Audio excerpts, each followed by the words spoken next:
अथ श्रीमद्भागवत महापुराणं स्कंदं 4 अध्यायम् 8 श्लोकास् 1 to 20। अथाष्टमोऽध्यायः। मैत्रेय उवाच। सनकाद्यानारदश्च ऋभुर्हंसो रुणिर्यतिः नैते गृहान् ब्रह्मसुता ह्यावसन्नूर्ध्वरेतसः मृषा धर्मस्य भार्यासीद्दम्बं मायाञ्च शत्रुहन् असूत मिथुनं तत्तु निरुतेर्जगृहे प्रजः तयो समभवल्लोभो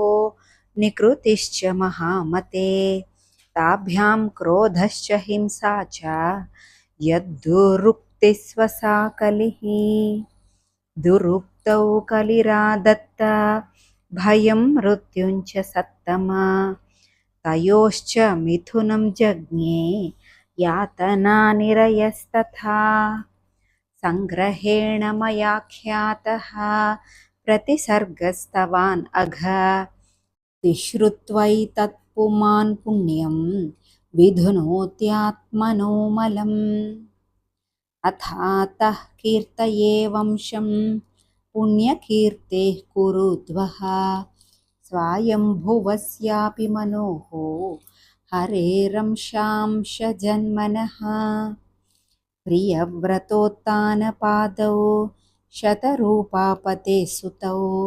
वासुदेवस्य कलया रक्षायां जगतस्थितौ ध्याये उत्तानपादस्य सुनीतिः सुरुचिस्तयोः सुरुचिः प्रेयसी पत्न्युः नेतरायत्सुतो ध्रुवः एकदा सुरुचेः पुत्रम् अङ्कमारोप्य लालयन् उत्तमं नारुरुक्षन्तं ध्रुवं राज्याभ्यनन्दत तथा चिकीर्षमाणं तं सपत्न्यास्तनयं ध्रुवं सुरुचि शृण्वतो राज्ञः शेर्ष्यमाहाति गर्विता न वत्सनृपतेर्धिष्ण्यं भवानारोढुमर्हति न गृहीतो मया यत्वं कुक्षावपि नृपात्मजः बालोऽसि बतनात्मानम् अन्यस्त्रीगर्भसम्भृतं नूनं वेद भवान् यस्य दुर्लभेर्ते मनोरथः तपसाराध्य तस्यैवानुग्रहेण मे गर्भे त्वं साधयात्मानं यदीच्छसि नृपासनं मैत्रेय उवाच मातुः सपत्न्याः सदुरुक्तिविद्धः श्वसन् रुषा दण्डहतो यथा हित्वा विशन्तं पितरं सन्नवाचं जगाम मातुः प्ररुदन् सकाशं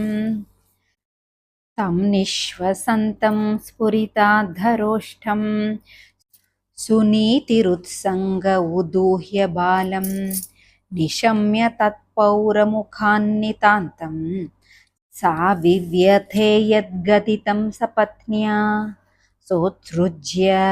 सोत्सृज्य धैर्यं विललापशोकदावाग्निना दावलतेव बाला वाक्यं सपत्न्या स्मरति सरोज श्रियादृशा बाष्पकलामुवाह दीर्घं श्वसन्ती वृजिनस्य पारम् अपश्यति बालकमाह बाला मामङ्गलं तात परेषु मांस्थ भुङ्क्ते जनो यत्परदुःखदस्तं सत्यं सुरुच्याभिहितं भवान् मे यद्दुर्भगाया उदरे गृहीतः स्तन्येन वृद्धश्च विलज्जते यां भार्येति वा वोढुमिडस्पतिर्माम् आतिष्ठ तत्तात विमत्सरस्त्वम् उक्तं समात्रापि यदव्यलीकं आराधयादोक्षजपादपद्मं